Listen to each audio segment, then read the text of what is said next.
All right. I think, what? I want to start with the name Vegan Cobra, which is the name of your Instagram handle. What is the story behind that name? Um, well, I like cobras and I've been vegan for a while, so yeah, I don't think a whole lot of thought went into it. It's just But being you cobra, don't you you know. don't talk about veganism all that much. At least I don't remember seeing anything lately. I used to a lot, but yeah, I've been vegan for like the last 7 years, and I just don't enjoy debating with people and fighting with people online, um, like I used to. So I just, for my own like peace of mind, I don't really talk about it much. I'm sure a lot of people who like follow you for the first time ask you that. But I'm guessing most of the content is now like herpetology related. Like even the questions. All right. So, I think every wildlife person has one or two of those like come to Jesus moments. I think that's what they call it, where they realize their passion. I know I have. And so, like, what are some of those stories and experiences that got you interested in wildlife? I think I've been interested in wildlife since I was a kid. Like even at like 4 and 5, I was catching frogs and turtles and stuff. Um, yeah, I grew up in New York up till the age of like 10, and there's no like venomous snakes around where I live, over there. So yeah, I was pretty comfortable catching most of the random wild animals that I found even then. And then when I moved back to India at like, yeah, the age of 10, now there's venomous snakes everywhere. So can't really go out and just catch whatever I want to catch. So, yeah, I think like living here in Bangalore at that time, it was a lot more wild than it is now. And snakes used to often get into people's houses, and the response would most often be that people would kill the snake, right? Um, I didn't like seeing that. So when I was old enough, around like 15, 16, I started like rescuing snakes, um, and became the neighborhood snake rescue guy. And that started with a rat snake that was in my garage. And then, yeah, I knew it was a rat snake, so I picked it up and stuff. And everybody around me, my neighbors, my parents, everybody was freaking out, saying like, "Why are you handling a snake? What if it bites?" That rat snake actually did bite me. But yeah, I knew it was harmless, so nothing happened from that. And yeah, from then it's just been, you know, I went out and started looking for snakes, started practicing catching like non-venomous snakes, slowly moved on to venomous snakes, and yeah, got into snake rescue full time, got into herpetology, all of that. I want to talk about these rescues. Like, can you tell us some of like your most memorable rescues for whatever reason? Like some rescues that just stick in your mind. Yeah, okay, so a lot of non-venomous snake rescues like checkered keelbacks, rat snakes in random places, people's inside the toilet and, on the roof sometimes. So like a lot of sketchy behavior, even with non-venomous snakes, from an early age. But I think my first venomous snake rescue, which that's what like sticks in my mind, it was a cobra that was about like 4 feet long, and it was in a neighbor's bathroom, coiled around the sink faucet, like the tap. Yeah, so there was a cobra around the sink faucet inside a neighbor's bathroom, and they went to wash their hands in the morning after like going to the bathroom, and then they heard like a hiss. So then they're like, "Oh my God, there's a cobra!" And at that time, that was my first venomous snake. And what I seen on TV is people like pin the head of the snake with a hook and then grab the back of the head and then pick it up and do whatever. So I did that. Now I know that that's not great, but yeah, somehow managed to bag that snake without getting bit. And I did the same thing with most of the snakes that I found for like maybe a year or so until I realized that there's better ways to catch and handle snakes. So yeah. I think a lot of us have sometimes like just by societal conditioning, we were taught that snakes are dangerous. And so, what made you uh, go for like that first grab that you did for the rat snake? If I got that right in the garage. I mean, you watch all these things on TV and they say don't replicate what I'm doing here, but that's pretty much what I did. There wasn't a lot of thought. Are there? I mean, I can imagine, and this is one for the nerds, but you and I are snake people, so we'll get nerdy. Oh, what was one of the most unusual, like species wise? What was something you caught which you didn't expect? Like I'm sure Russells, checkered, speckled cobra, rat snakes, like these are things you would expect in that landscape. But what is something that you didn't expect to see, or something that was very rare but you got as part of your rescue? I don't know. I think all the keelbacks, they used to be. I've heard that they used to be common. I've only ever seen like maybe 5 or 6 all the field bikes ever. And when I got my first one, it was a rescue in someone's backyard. And that was really cool. That blew my mind. Again, like vine snakes, which are common for most people who herp. But in the city, vine snakes have pretty much disappeared. So yeah, I get happy every time I see like a snake that is just uncommon. Maybe it's a snake that I see all the time while herping in like forests and stuff, but around cities, they just don't exist. Like kukris, in Bangalore, trinkets, uh, vine snakes, even like wolf snakes are becoming rare nowadays. I heard a story of someone who had to rescue a Malabar pit viper because it came in a shipment of, I think, banana or something. It had from somewhere in Shimoga, and so and they had to do it in Bangalore. So that was one of those unusual things. But okay, you mentioned herping. For the odd listener of this episode who doesn't know what herping is, could you break down what herping is? And I want to get into the details. Herping is basically going out into natural habitats and searching for reptiles and amphibians and finding and observing them in a natural setting. All right. So, and like say you and I are in Wayanad, for example, the rainforest. Where specifically do you look? So, like you go at night typically. That's at least how I have done it. And where are you looking? What are you looking for? What are you doing? What are you not doing? Like let's dive into that. So the search method varies depending on what exactly you're looking for. So if I'm looking for vine snakes and cat snakes and bronzebacks, which all live in trees, I'd be searching at like eye level or higher in bushes and trees, looking for anything that kind of stands out. Like snakes are typically like lighter colored than the surrounding vegetation. If I'm looking for like Malabar pit vipers or other snakes, like Malabar pit vipers, I would look closer to the ground, maybe like right above the ground level on the stalks of like bushes or maybe near water sources around where like there's a lot of frogs and stuff.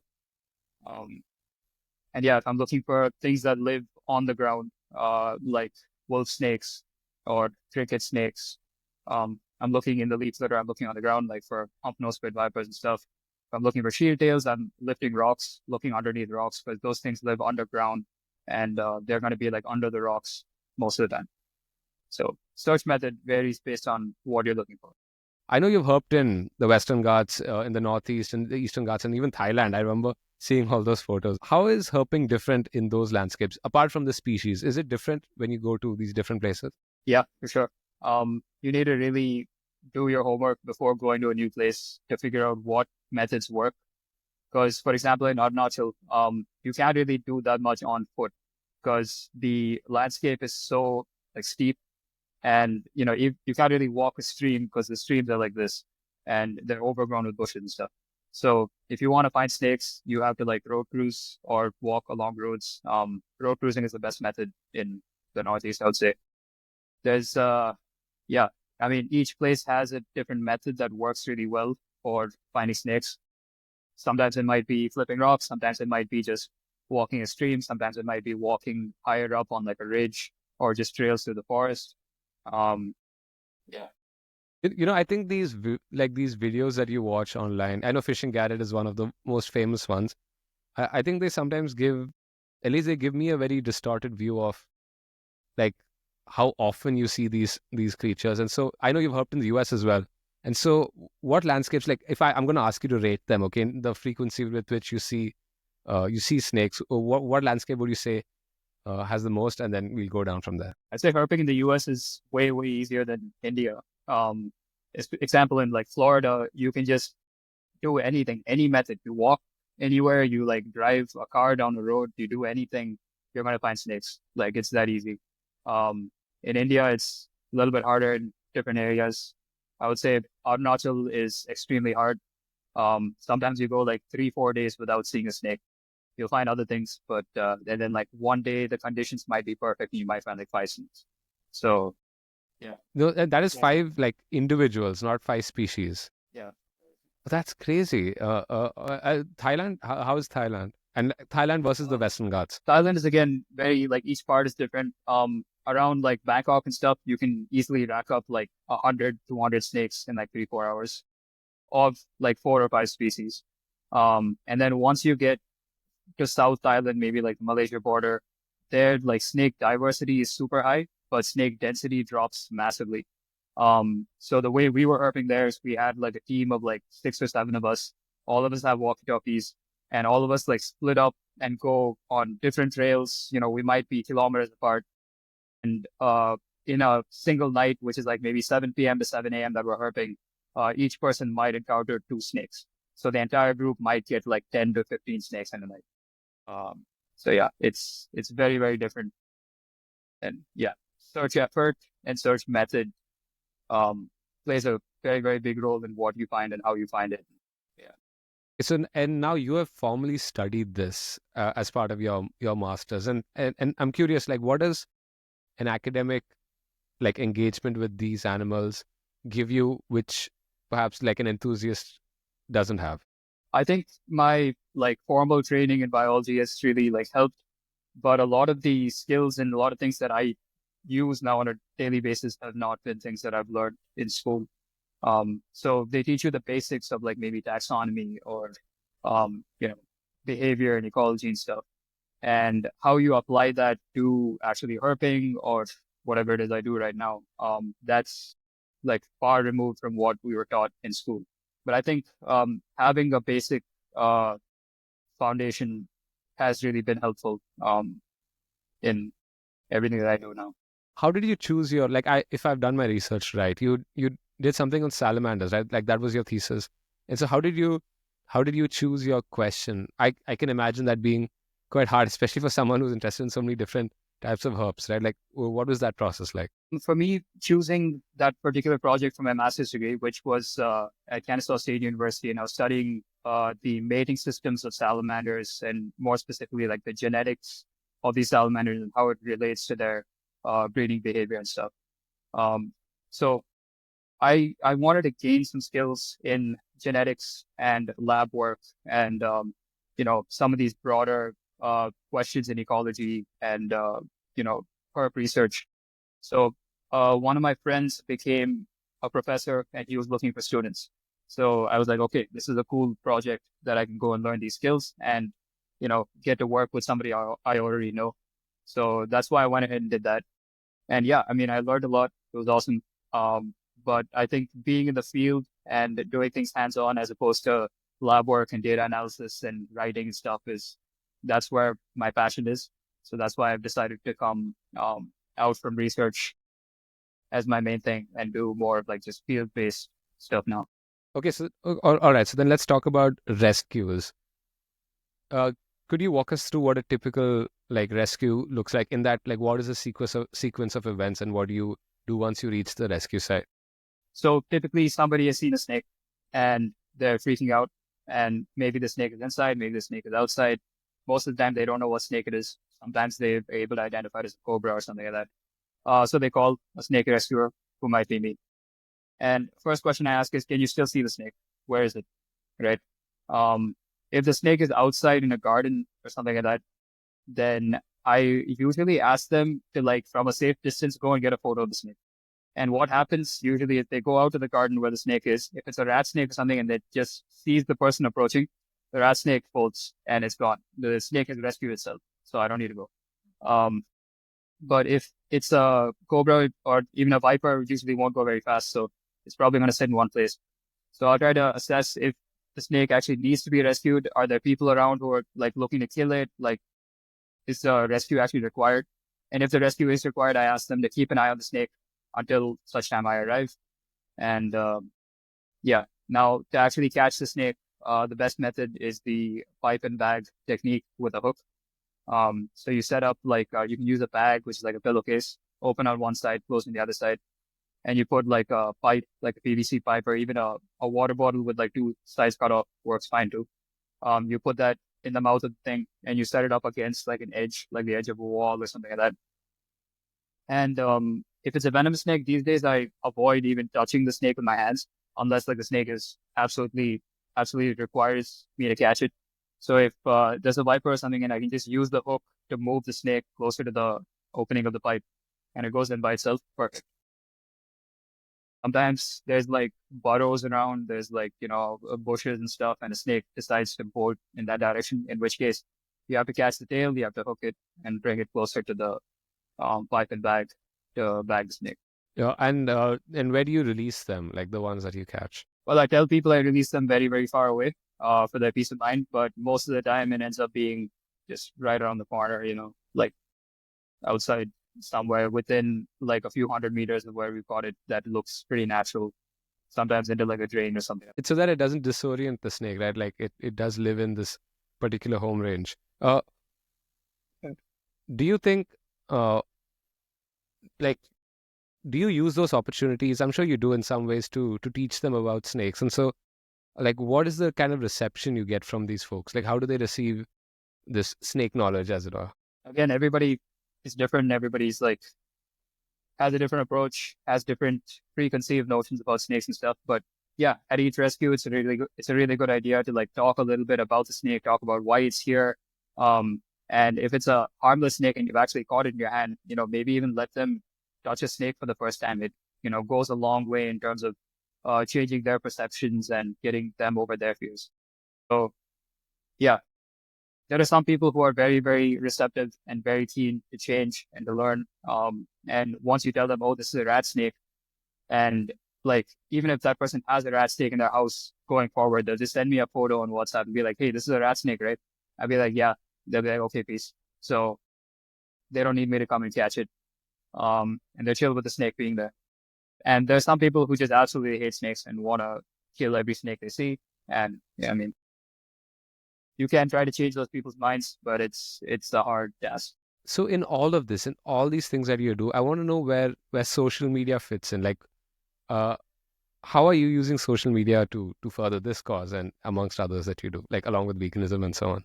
Snakes have a lot of viral potential, I think. If there's a ton of videos going around about snakes and like people herping, catching snakes, or doing whatever.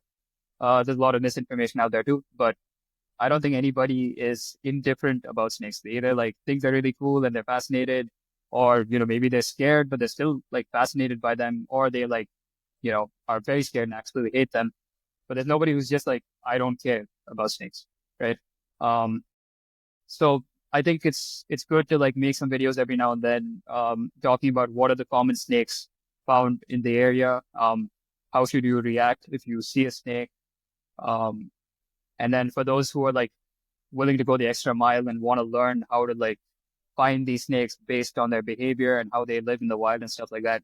The other videos are like herping, where, okay, these were the conditions, this is the landscape I'm herping in, this is how I'm herping, and this is what I found. That kind of stuff. And so, like, basically, I structured all the questions in such a way that I wanted to lead to this. I wanted to talk about your startup, EcoFuzz Wildlife. So, for those who haven't heard of it, who are, or rather, what is EcoFuzz Wildlife, and what do you all do? EcoFuzz Wildlife is a startup that me and my friend Vikas started up like a little over a year ago. And we do mostly like wildlife ecotourism, but also a lot of educational awareness. And occasionally we do some research projects and like surveys with the NGOs and the forest department and stuff like that. I'm curious, what made you realize that there is a market for folks who want to go herping, but like they don't know how to go about this? Like, what was that sort of aha moment for you? So I've always been in research. So after I finished my undergrad and before I went for my master's, I was working for 2 years at Agumbe. My job was to like track tea cobras, but that was like my day job. And then I would come back to the research station. I would do like my own night walks and all that stuff because we're living in the jungle anyway. I'm not going to just sit there. So anybody who happened to visit the station, I would take them along on my walks. And this wasn't like part of my job or anything. This is just something I was doing for fun. And I really enjoyed like taking people on walks and pointing out animals and showing them like this is what it is, and like seeing the learning happening in real time, them experiencing this new world that they didn't know existed. And like, the snakes are just chilling. They're just like sitting on a branch or like, moving on the ground or whatever. And then people are like, how come it's not attacking us or whatever? Right? So if this is what like normal people believe about snakes, that they're like out to get you, and, such mystery and stuff surrounded about like how snakes live. And then all of that changes when you actually show them snakes is doing normal things in the wild. That whole experience kind of like opened my mind to doing this full time. And when I was in the US, I have a lot of herper friends there who really wanted to visit India and see all of the snakes here. So they said, hey, can you lead a tour for us? So before we even started the company, we had a few tours lined up of my American friends coming to visit India.